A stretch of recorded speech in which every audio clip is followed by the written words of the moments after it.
Hello बच्चों, कैसे हो आप सब। उम्मीद करते हैं आप लोग अच्छे होंगे। मैं हूं कुमार हीरो सर और आज मैं आप लोग को बताने वाला जो आप लोग का चल रहा था क्लास 10th मैथ्स का, जिसमें द्विघात समीकरण जो आप लोग का एक्सरसाइज यानी प्रश्नावली आज हम आप लोगों को करवाने वाले हैं 4.4। अगर आप नया वाला आप लोगों के पास एनसीईआरटी का बुक है तो उसमें आपको 4.3 में ही देखने को मिल सकता है। तो फिलहाल ये आप लोग का पुराना वाला बुक है तो 4.4 में मिलेगा। आज हम इसका पूरा सॉल्यूशन करवाने वाले हैं जो एनसीईआरटी बुक का है। पहला सवाल आप यहाँ पे देख पा रहे होंगे कि निम्न द्विघात समीकरणों के मूलों की प्रकृति ज्ञात कीजिए, यानी कि आपको मूलों की प्रकृति के बारे में आपको बताना है। यदि मूलों का अस्तित्व है तो उन्हें ज्ञात कीजिए, ये भी आप लोगों से पूछा गया है। ठीक है, तो सबसे पहले हम आपको बता दें कि यहाँ पर आपको मूलों की प्रकृति बताना है। तो मूलों की प्रकृति मतलब है कि आपको पहले डी निकालना है। तो थोड़ा सा आप ध्यान से देखेंगे, इस चीज़ को समझिए। ए का मान यहाँ पे देखिएगा तो 2 है, बी का मान -3 है और सी का मान 5 है। क्लियर है। अब हम डी निकालते हैं तो डी बराबर आप जानते हैं b² - 4ac होता है। तो b का मान यहाँ पर देखेंगे तो माइनस में 3 का स्क्वायर 4, a के मान कितना है 2 है और c के मान 5 है। ठीक है, -3 का स्क्वायर कितना होता है 9 होता है क्योंकि प्लस हो जाएगा। और ये 4 दूनी 8 और 8 बचे 40 यानी कि -40 हो जाएगा। तो अब अगर इसको घटाएंगे तो हमें क्या मिलेगा, माइनस में आपका 31 मिलेगा जो कि 0 से क्या है छोटा है। जैसे ही 0 से छोटा है तो आप समझ सकते हैं कि इसका मूल का प्रकृति अगर हम बात करें कि d का मान जो है वह 0 से क्या आया छोटा है। चूंकि d का मान 0 से छोटा है इसीलिए हम कह सकते हैं कि इसके मूल का प्रकृति मूल, या आप ऐसे कह सकते हैं इसका मूल वास्तविक नहीं होगा, वास्तविक नहीं होगा। ये आपको लिखना है। अब जब अगर वास्तविक नहीं होगा तो इसका मतलब कि इसको आगे बढ़ाने की जरूरत भी नहीं है। ठीक है, क्योंकि यहाँ देखिए मूलों का अस्तित्व, तो अगर वास्तविक नहीं है तो इसका अस्तित्व ही नहीं है, तो आपको ज्ञात करने की जरूरत नहीं है। यहाँ तक ही आपका आंसर हो जाएगा। ये पहला सवाल आप समझ गए होंगे। अब चलते हैं दूसरे नंबर सवाल की तरफ। देखिएगा, ये आप लोग के सामने में दूसरा नंबर सवाल है और तीसरा भी दिख रहा होगा, तो आप पहले दूसरा को समझिए। सबसे पहले हम यहाँ पर भी a का मान छाटेंगे। b का मान आप देख सकते हैं, a का मान 3 है तो b का मान कितना है माइनस में 4√3 और c का मान कितना है तो 4 है। अब हम क्या करेंगे, d का मान निकालेंगे तो d बराबर क्या होता है b² - 4ac। अब आप b का मान देख लीजिए, माइनस में 4√3 का होल स्क्वायर लगाना होगा, 4 रहेगा।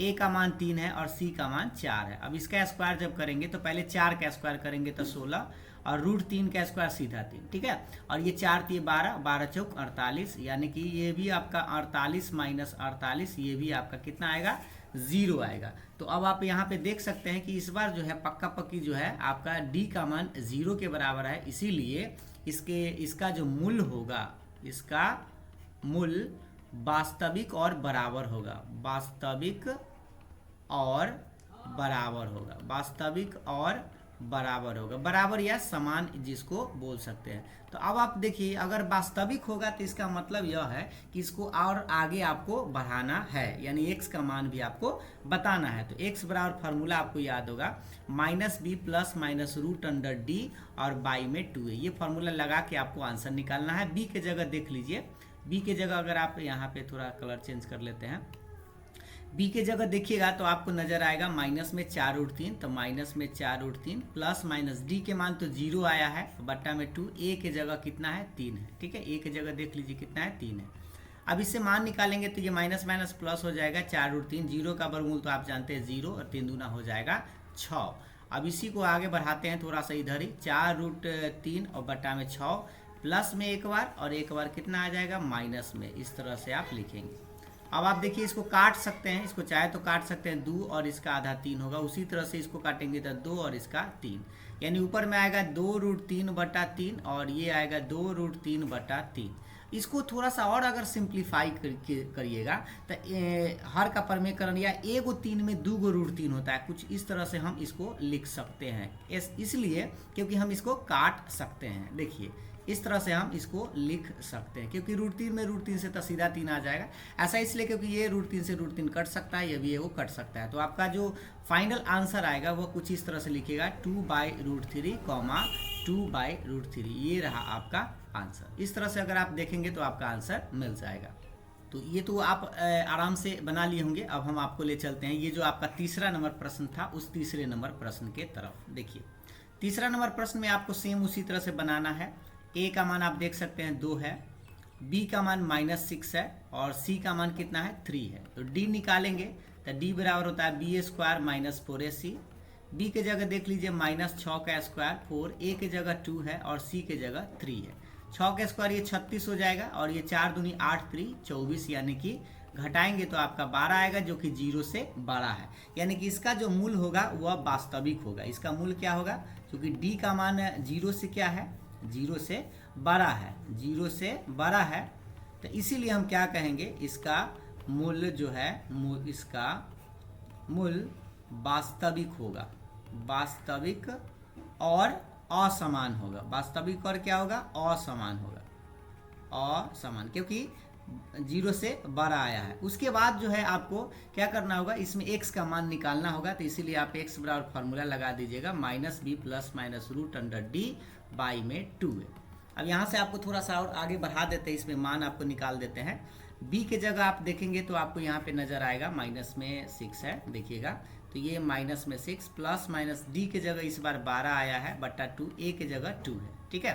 अब ये थोड़ा सा आपको जगह इसमें हम दूसरा इसमें बता देते हैं, आप ध्यान से इसको समझिएगा। माइनस माइनस प्लस हो जाएगा, प्लस माइनस 12 का वर्गमूल निकालिएगा तो 2√3 आएगा, क्योंकि आप जानते हैं 12 को हम ऐसे लिख सकते हैं, ये समझिएगा।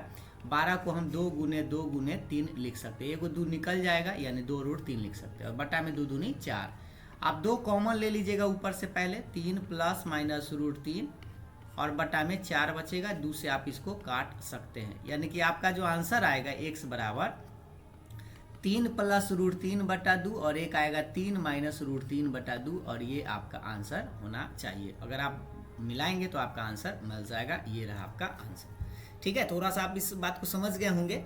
तो अब हम आपको ले चलते हैं 2 नंबर प्रश्न के तरफ, जो आप यहाँ पे देख पा रहे होंगे स्पष्ट। अब थोड़ा सा कलर चेंज करते हैं, देखिएगा। अब दूसरा प्रश्न क्या है, निम्न में प्रत्येक द्विघात समीकरण में k का मान ज्ञात कीजिए। यानी कि आपको इस बार k का मान निकालना है, लेकिन उसमें एक साथ में कुछ कह रहा है, उसको देखिएगा कि उसके 2 बराबर मूल हो। तो आपको याद होना चाहिए कि द्विघात समीकरण के मूल बराबर कब होते हैं, जब d का मान 0 के बराबर होता है। तो आपको करना क्या है, k के मान निकालने के लिए सबसे पहले इसमें d का मान निकालिए। देखिए a के मान 2 है, b के जगह k है और c के जगह कितना है 3 है। तो इसलिए हम d निकालते हैं। तो d बराबर आप जानते हैं b² - 4ac।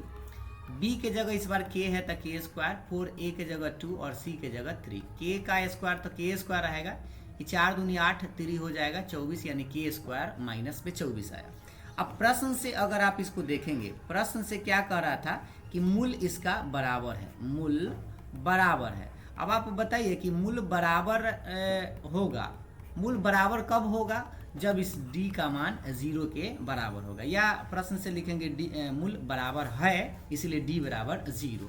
अब d के मान 0 है तो d का मान हम लोग तो निकाल के लाए थे कुछ, देखिए यहाँ पे d का मान हम लोग कुछ निकाल के लाए थे। इस d के जगह पर रख देते हैं k² माइनस में 24 बराबर के बाद 0, और इसको आपको सोल्व कर देना है। तो k² बराबर हो जाएगा इधर 24। अब आप स्क्वायर जब हटाएंगे तब प्लस माइनस रूट चढ़ाते हैं और इधर हो जाएगा 24 रूट में। अब इसी को हम इस तरह से लिख सकते हैं, k बराबर प्लस माइनस 24 को खंडित करिए तो 4 × 6 = 24, यानी 2 × 2 × 6 आप लिख सकते हैं। इसलिए क्योंकि एक तो वर्गमूल निकल जाएगा लेकिन एगो नहीं निकलेगा, यानी कि 2√6 आपका आंसर आएगा, जो कि प्लस माइनस होगा, ठीक है। अब इसी का अगला नंबर सवाल देखते हैं। देखिए अगला नंबर सवाल है, इसी में 2 सवाल था, चलिए इसको समझते हैं। सबसे पहले हम क्या करेंगे, इसके ब्रैकेट को तोड़ेंगे, ठीक है, इस तरह से। तो ये हो जाएगा kx², क्लियर है। इसको गुना कर, जैसे ही गुना करेंगे तो आप इसको ऐसे लिख देंगे, माइनस में इसको जब गुना करेंगे तो 2kx हो जाएगा और प्लस में ये आपका 6 बराबर 0 रहेगा। अब यहाँ से क्या करेंगे, आप मान छाटिएगा उसी तरह से जैसे हम छाटे थे। a के मान k है और b के मान माइनस में 2k है और c के मान कितना है 6 है। अब आप d निकालेंगे, इसलिए d बराबर निकालिए तो b² - 4ac। b के जगह आप देखेंगे तो माइनस में 2k है, स्क्वायर तो रहेगा, 4 के 4, a के जगह कितना है k है, a के जगह देख लीजिए k है और c के जगह आपके पास 6 है। इसको जब स्क्वायर करेंगे तो 2 का स्क्वायर 4 होता है, k का स्क्वायर k स्क्वायर हो जाएगा, ठीक है। माइनस में गुना करेंगे तो 6 चक 24 और k आपका रहेगा। प्रश्न से आप उसी तरह से लिखेंगे कि आप मूल बराबर है, प्रश्न से कि मूल बराबर है, प्रश्न से लिखिएगा मूल बराबर है इस बार ऐसे, तो इसीलिए हम कहेंगे कि d के मान क्या होगा, 0 के बराबर आपको कर देना है, ठीक है। और d का मान 0 के बराबर करेंगे तो d का मान तो हम लोग यहाँ पे निकाल चुके हैं, ये आप देख पा रहे होंगे। तो आप लिख दीजिएगा 4k स्क्वायर माइनस 24k बराबर के बाद 0। और इसको सोल्व करना है तो सबसे पहले क्या करिए, दोनों में से कॉमन लीजिए। तो यहाँ पे आप देख सकते हैं 4k आप कॉमन ले सकते हैं। तो जैसे यहाँ एगो k बचेगा माइनस यहाँ पे 6 चक 24 बराबर के बाद 0, ठीक है। अब यहाँ से आप देखेंगे ना तो 2 गो ब्रैकेट आपको दिखेगा, एक 4 के दिखेगा जो कि 0 के बराबर, यानी कि कह सकते हैं k बराबर 0/4, इसीलिए k का मान 0 आपका आंसर आएगा। फिर आप जब निकालिएगा एक और चीज़, जब k के -6 बराबर 0, तो इससे आप k बराबर लिख सकते हैं -6 इधर आके +6। तो हो सकता है कि आपको ये दोनों आंसर देखने को मिल सकता है, और नहीं तो आप एक आंसर तो ये कंफर्म है कि आपका ये वाला आंसर k का मान क्या कहेंगे, 6 कहेंगे। कैसे, क्योंकि मान लीजिए आप 4k को 0 के बटा में भेज देते हैं तो उस तरह से। अब आप यहाँ पर आप ये सोच लीजिए, या एक और तरीका है कि k का मान हम 0 क्यों नहीं लेंगे, ये एक आप यहाँ पे आप दिमाग लगा सकते हैं। क्यों, क्योंकि सोचिए जब ये प्रश्न में अब थोड़ा सा कलर चेंज करके आपको इस बात को याद दिलाते हैं। ये द्विघात समीकरण आप देख पा रहे होंगे, यहाँ पे देख रहे हैं, ठीक है। क्योंकि यहाँ पर अगर देखिए x के जगह क्या, x के साथ में एक्स स्क्वायर के साथ में k आ गया, अगर k का मान हम 0 यहाँ पे रख दे तो ये तो पूरा टर्म ही गायब हो जाएगा, तो 0 होगा नहीं। इसीलिए यहाँ पर आप क्या करिएगा कि चूंकि आप k का मान 0 तो हो नहीं सकता है, क्यों, क्योंकि द्विघात समीकरण ही गायब हो जाएगा। इसीलिए आप कहेंगे कि k का मान आपका सिर्फ और सिर्फ कितना होना चाहिए, 6 होना चाहिए। मान 2 आया लेकिन आपका सिर्फ और सिर्फ एक ही वैलिड है, क्योंकि 0 तो पॉसिबल ही नहीं है, क्योंकि अगर रख देंगे तो द्विघात समीकरण ही नहीं होगा, ठीक है। तो उम्मीद है आप इस प्रश्न का आंसर समझ गए होंगे। अब हम आपको ले चलते हैं अगले नंबर प्रश्न की तरफ। ये है आपका तीसरा नंबर प्रश्न, एक बार पढ़ लेंगे बुक से कि क्या एक ऐसी आम की बगिया बनाना संभव है जिसकी लंबाई चौड़ाई से दुगुनी है, मतलब कि लंबाई जो है चौड़ाई का क्या है, दुगुना है, और उसका क्षेत्रफल 800 मीटर स्क्वायर है। यदि है तो उसकी लंबाई और चौड़ाई ज्ञात करना है। सबसे पहले ये अगर संभव है तब, इसका मतलब है कि डी निकाल के देखिएगा, अगर वास्तविक आएगा तो संभव है तो आगे बढ़ाइएगा, और नहीं तो मान निकल सकता है। चलिए हम आपको दिखाते हैं। पहले क्या करते हैं, एक बगिया बनाना है जिसमें लंबाई चौड़ाई की बात किया है, तो आयताकार पहले मान लेते हैं। माना कि आम की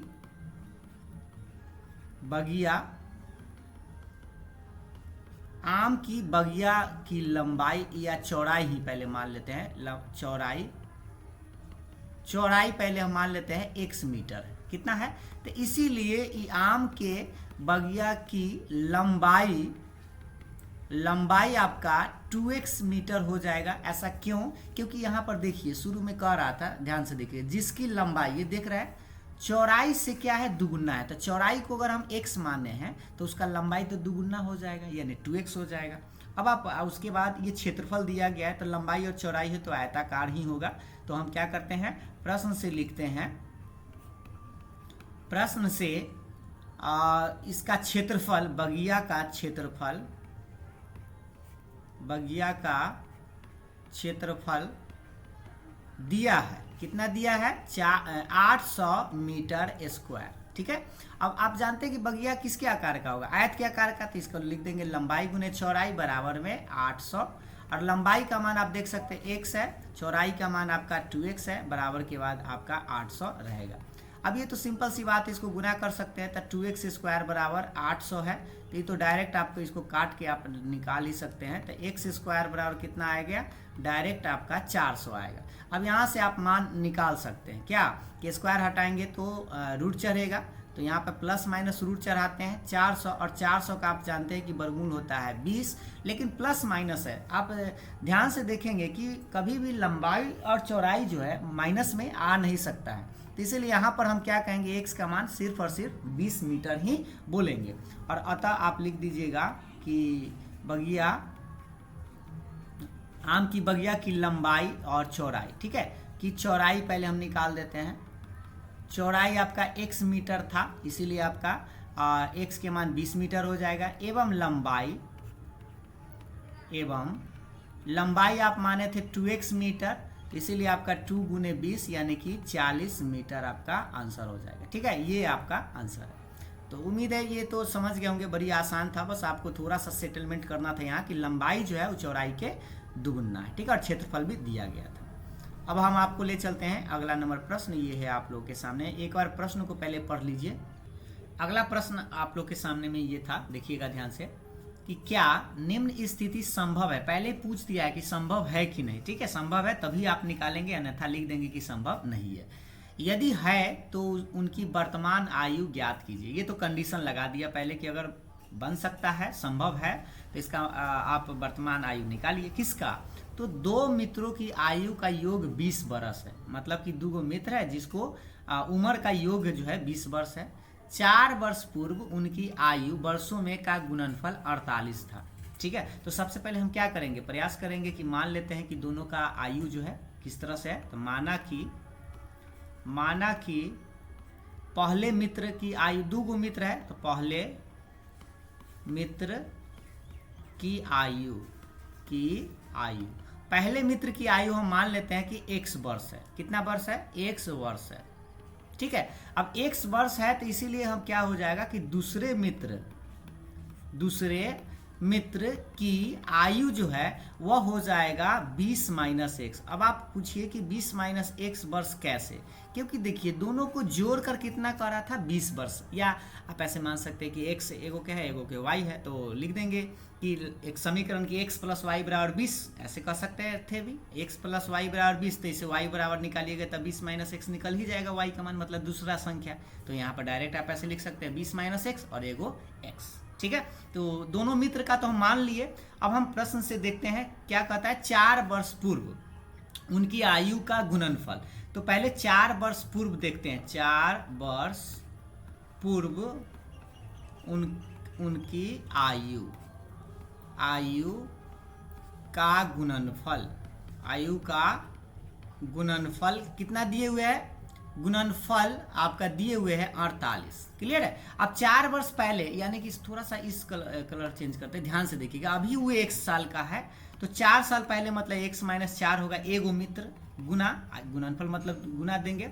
और एगो है दूसरा कितना है 20 माइनस x है, तो 20 माइनस x है, ये भी 4 साल बैंक मारेगा, मतलब 4 साल पहले, तो इसमें भी 4 घटाएंगे क्योंकि दोनों में से 4 घटाना होगा ना। 4 साल पहले की बात कर रहा है तो दोनों में हम 4 घटा लिए। गुना करेंगे तो किसके बराबर कह रहा है? 48 के बराबर। अब इसको आपको सोल्व करने का प्रयास करना है। चलिए देखते हैं।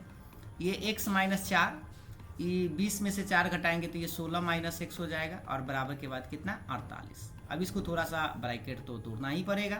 चलिए हम तोड़ते हैं। x में 16 से तो 16x, x में माइनस x है तो माइनस x स्क्वायर, और इस 16 में 1 से गुना करेंगे तो माइनस में 16 चौका हो जाएगा 64, और ये माइनस माइनस प्लस हो जाएगा। 4 में 1 से तो 4x बराबर हो गया 48। अब आप देखिए 16 और 4 हो जाएगा 20x minus x square, minus में 64 है, माइनस 48 इधर ले आइए, बराबर के बाद कुछ न था 0। ठीक है, अब 20x माइनस x स्क्वायर, और ये तो आपका जुड़ जाएगा, 8 4 12 हो जाएगा, 6 4 10 और 1 11, यानी कि बराबर के बाद 0। ठीक है, अब 112 तो हमें ये मिल चुका है। अब आप थोड़ा सा ध्यान से देखिए, x स्क्वायर निगेटिव है, इसीलिए हम पॉजिटिव करने के लिए उधर ले चलते हैं। तो इधर 0 छोड़ते हैं, उधर ले चलेंगे तो x स्क्वायर प्लस में आ जाएगा, 20 माइनस में हो जाएगा, माइनस 112 है वो 112 प्लस में हो जाएगा। यहाँ तक समझ में आ गया। अब या इसी को हम ऐसे भी लिख सकते हैं सीधा करके, x square minus 20x plus में 112 बराबर 0। अब यहाँ से फैक्टर होगा या नहीं होगा, उसके लिए हम क्या करते हैं, पहले a का मान छाट लेते हैं 1, b का मान माइनस 20 और c का मान देखते हैं 112। d निकालते हैं तो आप जानते हैं b स्क्वायर माइनस 4ac होता है। ठीक है, अब b का मान यहाँ माइनस 20 का स्क्वायर रखेंगे, 4a का मान 1 है, c का मान 112। 20 का स्क्वायर आप जानते हैं 400 होता है, और ये जब 12 चौक गुना करेंगे तो 12 चौक 4 448, जो कि माइनस 48 आ जाएगा, जो कि 0 से आप देख सकते हैं कि छोटा है। तो इसका मूल वास्तविक तो होगा नहीं, इसका मूल वास्तविक नहीं होगा, वास्तविक नहीं होगा। अब आप बताइए कि अगर नहीं होगा तो क्या संभव है, इसीलिए इसका इसका देख लीजिए, उम्र संभव नहीं है। या आप यहाँ पर जो सवाल कर रहा था, यदि स्थिति संभव है तो आप लिख सकते हैं कि निम्न स्थिति संभव नहीं है। इसका निम्न स्थिति संभव नहीं है, संभव नहीं है। क्लियर है? तो आपको आंसर में सिर्फ सीधा सीधा लिखे हुए होगा क्या, नहीं है। ठीक है, क्यों? क्योंकि डी का मान यहाँ पे देख सकते हैं -48 आ गया, जो कि अब वर्गमूल तो निकलेगा नहीं, क्योंकि प्लस में रहता तो हम मान निकाल सकते हैं, क्योंकि वास्तविक में तो होगा नहीं, इसलिए यह स्थिति संभव नहीं है। ये उम्मीद है कि आप समझ गए होंगे। इसी का अब हम लोग लास्ट नंबर प्रश्न को देखते हैं। एक बार अपने बुक से प्रश्न को जरूर पढ़ लीजिएगा। ये प्रश्न है, देखिएगा एक बार ध्यान से, 5वां नंबर, कि क्या परिमाप 80 मीटर, यानी कि सबसे पहले परिमाप दे दिया गया है 80 मीटर, क्षेत्रफल 400 मीटर स्क्वायर के एक पार्क को बनाना संभव है। यानी ये भी आपसे पूछ रहा है कि पहले संभव है कि नहीं, ठीक ना। यदि है तो उसकी लंबाई और चौड़ाई ज्ञात करना है। तो सोच लीजिए, लंबाई और चौड़ाई है तो पार्क एक आयताकार मान लेते हैं सबसे पहले। तब माना कि इसका सॉल्यूशन में हम लोग क्या लिखेंगे, देखिएगा ध्यान से। माना कि पार्क की लंबाई बराबर मान लेते हैं x मीटर, एवं चौड़ाई y मीटर। फिलहाल हम x और y में इसलिए मान रहे हैं क्योंकि स्पष्ट नहीं है। तो अब उसके बाद प्रश्न से अगर आप इसको देखेंगे, प्रश्न से फिर हम एक रूप में ले आएंगे। प्रश्न से कह रहा है परिमाप, ठीक है, परिमाप दिए हुए 80 मीटर। परिमाप का मतलब होता है आयताकार एक क्षेत्र मान लेते हैं, ये आपका पार्क है, ठीक है, आयताकार ये क्या है, पार्क है, जिसमें ये लंबाई है और ये क्या है, चौड़ाई है। तो लंबाई आयताकार का परिमाप क्या होता है, 2 × लंबाई प्लस चौड़ाई होता है, ठीक है, बराबर के बाद 80 रहेगा। तो यहाँ 2 लंबाई हम x माने हैं, चौड़ाई y माने हैं, बराबर के बाद 80। इसको आप काट सकते हैं 40 बार में, तो ये कट ही जाएगा।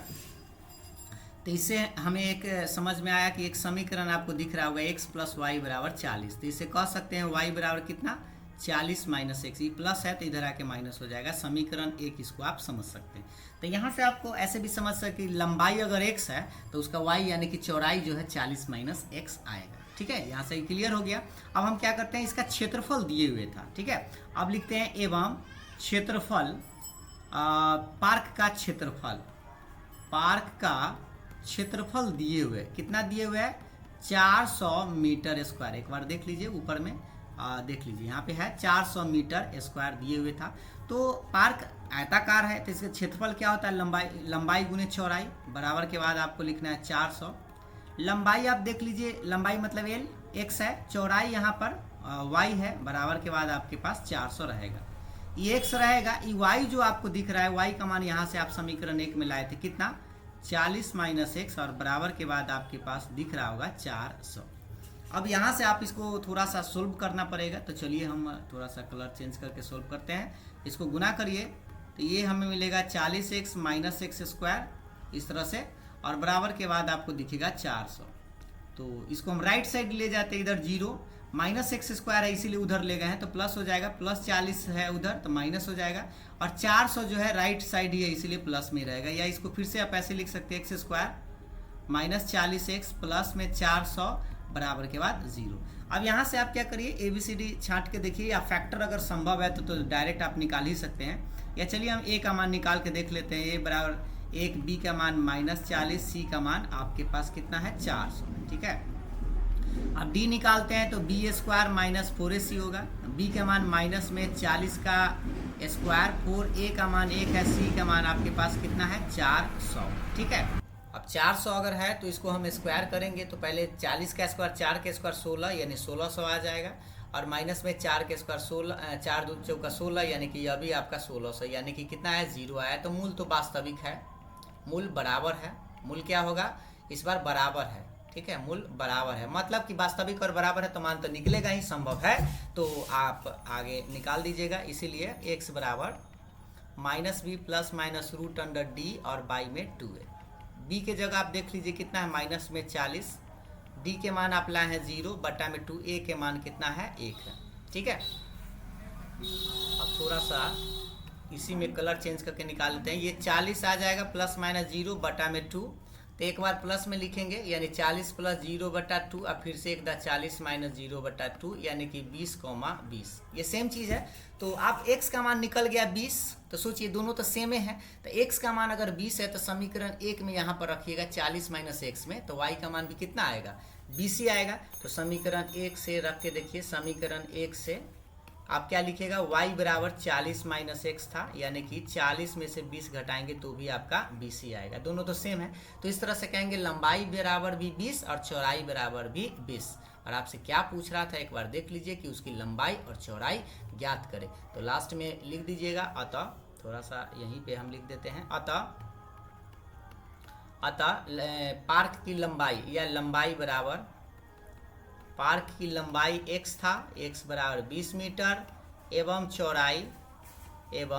चौड़ाई बराबर भी आपका कितना था, y मीटर था ना, तो y मीटर और y का मान भी कितना है, 20 मीटर, यानी कि लंबाई भी 20 है और चौड़ाई भी आपका 20 है। ठीक है, तो ये था आप लोग का प्रश्नावली 4.4, या अगर नया वाला बुक होगा तो उसमें हो सकता है 4.3 में ही आप लोग को दिखेगा। ठीक है, तो ये आप लोग का एक्सरसाइज फिनिश हुआ।